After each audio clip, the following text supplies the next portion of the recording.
भैया नहीं, सैया मेरी जान, कहते हुए सूरज आ पहुंचा है ससुराल में करने ऐश, और सब लोग कर रहे हैं उसकी मनुहार। पर क्या सूरज खुद को एडजस्ट कर पाएगा इस मिडिल क्लास फैमिली में? कहीं वो पछताने तो नहीं वाला अपने इस डिसीजन पर? जानने के लिए सुनिए कहानी का ये भाग।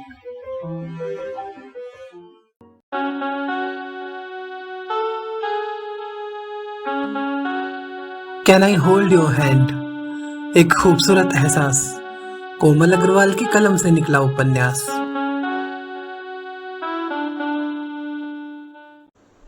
डियर लिसनर्स, आप सुन रहे हैं can I hold your hand, एक खूबसूरत एहसास का 27वां भाग मेरे यानी कोमल अग्रवाल के साथ। स्टोरी के लास्ट पार्ट में आपने सुना किस तरह सूरज अपनी मेहनत और जिम्मेदारी के बल पर प्रशांत का दिल जीत लेता है और इनाम के तौर पर उसे मिलता है पाखी से मिलने का मौका। अब आगे। सूरज को महसूस कर और उसकी आवाज सुन पाखी के होंठ कांपे और उसने झट से आंखें खोल दी। उसे अपने यूं नजदीक देखकर उसके मुंह से निकला,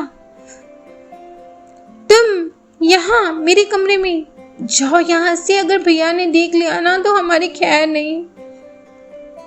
सूरज उसकी गोद में सर रखकर लेट गया और उसे नशीली आंखों से देखते हुए बोला, मेरी जान, पहली बात तो ये कि ये घर जितना तुम्हारा है ना उतना मेरा भी है, और तुम्हारे भैया ने ही मुझे तुमसे मिलने यहाँ पर भेजा है। झूठ, तुम कुछ भी कर सकती हो, पागल जो हो। पाखी को यकीन ही नहीं हो रहा था। अगर यकीन नहीं हो रहा है ना तो भैया को बुलाता हूं अभी। साले साहब, पाखी ने उसके मुंह पर हथेली रखते हुए कहा, क्या करते हो, सब जाग जाएंगे। पाखी की हथेली का स्पर्श पा सूरज ने मौका हाथ से जाने नहीं दिया और उसने कलाई थामी। अब धीरे से वह उसकी हथेलियों पर किस कर रहा था। उसके होठों का स्पर्श अपनी हथेली पर महसूस कर पाखी खो सी गई, मगर अगले ही पल उसने उसे धक्का दिया और एक ओर हट गई। उसकी आंखों में शर्म के लाल डोरे खिंच गए थे। सूरज ने उसका हाथ पकड़ उसे अपने सामने बिठाया और उसे निर्निमेष नेत्रों से देखने लगा। यू आर ब्यूटीफुल, उसने कहा। अपनी दोनों बाहें उसने पाखी के गले के इर्द गिर्द डाली और इधर पाखी उसके इतने नजदीक आने पर घबरा रही थी। सूरज ने उसका चेहरा ऊपर उठाया, मेरी जान, मेरी आंखों में देखो और एक बार वो कह दो ना जिसे सुनने के लिए तड़प रहा हूँ। सूरज ने भीगे कंठ से कहा। इस समय दोनों प्यार की खुशनुमा वादी में एक दूसरे की महक को अपनी सांसों में महसूस कर रहे थे। बोलो ना मेरी जान, सूरज ने उसकी हथेली पर दबाव डालते हुए कहा। क्या बोलूं? पाखी ने शर्माते हुए कहा। वो भी बताना पड़ेगा? सूरज ने उसकी आंखों में सीधे देखते हुए पूछा। आई लव, पाखी की जुबान लड़खड़ा रही थी। I love what? सूरज ने बेचैन होकर उसे अपने पास खींचा। पाखी खुद को उसके बाहुबंधन से छुड़ाते हुए गुस्से से बोली, आई लव डेविल, समझे? इस खींचतान में वहीं पर रखा पाखी का फोन सूरज के हाथ लगने से दूर फर्श पर जा गिरा। उसकी बैटरी, कवर और स्क्रीन सब अलग अलग हो फर्श पर पड़े हुए थे। सत्यानाश, तुम जब भी आते हो कोई ना कोई तोड़फोड़ करते ही हो, पाखी ने रोनी सी सूरत बनाकर रंगोली की बात याद करते हुए कहा। फोन के टुकड़ों को इकट्ठा करता हुआ सूरज मुस्कुराया। खूबसूरत लड़की अचानक सामने आ जाए तो अच्छा भला इंसान भी अंधा हो सकता है। दोनों मुस्कुराने लगे। कितने फिल्मी हो तुम, पाखी ने कहा। सूरज ने फोन के टुकड़े अपनी जेब में डाल लिए तो पाखी ने कहा, मुझे दो, मैं ठीक करवा लूंगी पंकज से कहकर। मैं भी तुम्हारा काम कर सकता हूँ, समझी मेरी चिड़िया, सूरज ने बैठते हुए कहा। तब भी उसकी नज़र स्टडी टेबल पर रखी डायरी पर पड़ी जिसके बीचों बीच पेन खुला हुआ रखा था। उसने झपट कर डायरी उठा ली और पन्ने पलटने लगा। पाखी चुपचाप उसे देख रही थी। टू समवन स्पेशल पहले पन्ने पर लिखा हुआ था। लवली हैंडराइटिंग, सूरज ने तारीफ की। ये मिस्टर समवन कौन है? पाखी ने डायरी छीनने के लिए हाथ बढ़ाया तो सूरज ने कसकर उसकी कलाई थाम ली और आगे कुछ कविताओं का टाइटल्स पढ़ने लगा। एक जगह जाकर उसकी निगाहें ठहर गई। आपका साथ मुझको जो मिल जाएगा, फूल जीवन की बगिया में खिल जाएगा। नाइस। वो आगे पढ़ने लगा। मैं भटकती रही हूँ धुएं की तरह, खोजती राह भूले हुए की तरह। अब जो मिले हो अंधेरी घनी रात में, वक्त से पहले सूरज निकल जाएगा। अपना नाम और कविता का मीनिंग समझ सूरज भावुक हो गया। तोड़ना न कभी तुम ये मेरा भरम, ये जहां भी तो देखे जरा अपना मिलन। तंज करता गुजरता है राहों में जो, हर वही शख्स थोड़ा तो जल जाएगा। सूरज ने गर्व भरी निगाहों से पाखी को देखा। उसने अब तक हाथ छुड़ाने की कोई कोशिश नहीं की थी। यह देखकर सूरज को बहुत अच्छा लगा। वह उसकी उंगलियों से खेलता आगे बढ़ने लगा।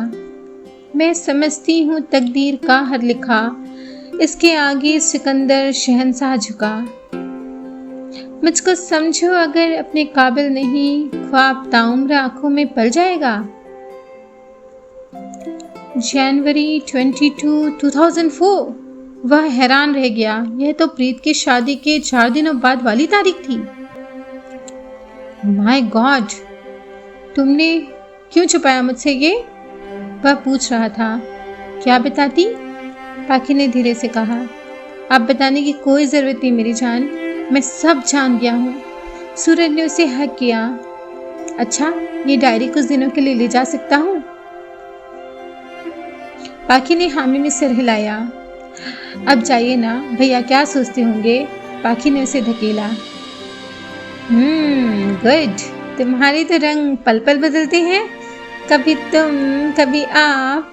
खैर, जा रहा हूँ, और साले से खातिरदारी भी तो करवानी है अभी। और सुनो, आज यही ससुराल में ऐश करूंगा, सूरज ने जाते हुए कहा। उसके जाते ही पाखी ने रूम बंद किया और अलमीरा से कपड़े निकाल जल्दी जल्दी शावर लेने के लिए गई। सूरज सीढ़ियों से नीचे आया तो मीनाक्षी की तेज नजरों से बच नहीं सका। क्यों नंदोई जी, मिल आए अपनी सिंड्रेला से? मीनाक्षी ने मुस्कुराकर कहा। कमेंट तो नहीं, मगर भाभी का मुस्कुराना और खुद का नंदोई पुकारा जाना सूरज को बहुत अच्छा लगा। जी भाभी, और अब पेट में चूहे दौड़ रहे हैं। कुछ मज़ेदार खिलाइए ना, अपने हाथ का अपने जैसा स्पेशल। सूरज ने बात बदलने की मंशा से कहा। मीनाक्षी को वैसे भी बनाने और खिलाने का बेहद शौक था, तो तारीफ सुनने की इच्छा मन में लिए वह चौके में घुसी और रात के भीगे हुए छोलों को धोकर कुकर में डाला और अब भटूरे का आटा गूंथने लगी। सूरज तब तक अम्मा बाबूजी के पांव छूने चला गया था। प्रशांत बैठक में आकर सूरज से बोला, आज यहीं तैयार हो जाइए जमाई बाबू, फिर सब इकट्ठे नाश्ता करेंगे। क्यों बाबूजी, ठीक है ना? बाबूजी चहकते हुए बोले, हाँ हाँ जवाई बाबू, मैं अब भी आपके लिए जलेबियाँ लाता हूँ, और ऐसी जलेबियाँ आपने पहले कभी नहीं खाई होंगी। तभी पंकज आंखें मलता हुआ आया और बोला, मांगी लाल की जलेबियाँ जीजू। सूरज मांगी लाल नाम सुनकर हंसने लगा। मुन्नू को गोद में लिए अम्मा आई और बाबूजी को बटुआ देते हुए बोली, वो क्या कहते हैं, काफ़ी, वो लेते आना। काफ़ी नहीं अम्मा, कॉफ़ी कॉफ़ी, पंकज ने कहा। मुन्नू को देख सूरज ने आश्चर्य से पूछा, ये किसका बेबी है? पंकज ने मुन्नू को खिलाते हुए कहा, भैया भाभी का। मुन्नू सूरज को देख हाथ पैर मारते हुए किलकने लगा। सूरज ने उसे गोद में लिया और प्यार किया। पंकज ने उसका हाथ थामकर कहा, चले जीजू, मैं आपको हमारा शाही बाथरूम दिखाता हूँ, जहाँ आप तैयार हो जाइएगा। एक छोटे से बाथरूम में सूरज ने देखा कि बाल्टी और मग रखा है और नल भी नहीं है। वह बेचारा शावर के नीचे ठाड़ बाट से नहाने वाला 2 मग पानी डालकर बाहर निकला। पंकज ने उसे प्रशांत के कुछ कपड़े दिए। ये वाली टी शर्ट और ये पैंट पहन लो जीजू, ये आपको फिट आएंगे। वह प्रशांत के छोटे से कमरे में अपना बाल संवारने लगा। उसे यह सब बड़ा अलग मगर काफ़ी अच्छा लग रहा था। पंकज भी नहा धोकर आ गया था और सूरज को अम्मा बाबूजी का कमरा, पूजा घर और आंगन वगैरह दिखा रहा था। सूरज ने देखा कि घर पर कहीं भी डाइनिंग सेट का अरेंजमेंट नहीं है। मीनाक्षी भाभी ने तभी अम्मा जी को आवाज़ लगाते हुए कहा, नाश्ता बन गया अम्मा जी। सूरज को पंकज ने हॉल में रखे सोफे पर बिठाया और एक सेंटर टेबल लाकर उसके सामने रख दी। प्रशांत भी तब तक अपनी दुकान से नाश्ता करने के लिए आ गया था और भाभी उन दोनों के लिए पानी का गिलास रख गई थी। दोनों एक साथ बैठे भी बातें कर ही रहे थे कि किसी की पायलों की रुंझन सुनाई दी। सूरज ने आवाज की दिशा में देखा। पायलों की रुंझन जिधर से आ रही थी उधर देख तो सूरज के दिल का हाल जो था वो हम अपने लिसनर्स को बताएंगे अगले भाग में। तब तक सुनते रहिए can I hold your hand, एक खूबसूरत एहसास कोमल अग्रवाल के साथ। Thank you. आगे सुनने के लिए कनेक्टिंग ड्रीम्स को कीजिए सब्सक्राइब और हाँ, नोटिफिकेशन बेल भी प्रेस कीजिए क्विक अपडेट्स पाने के लिए। पसंद आया तो लाइक का बटन जरूर दबाइए, शेयर कीजिए अपने फ्रेंड्स एंड फैमिली के साथ और अपनी फीलिंग्स शेयर कीजिए हमसे कमेंट्स के द्वारा। Stay tuned with connecting dreams. Thank you.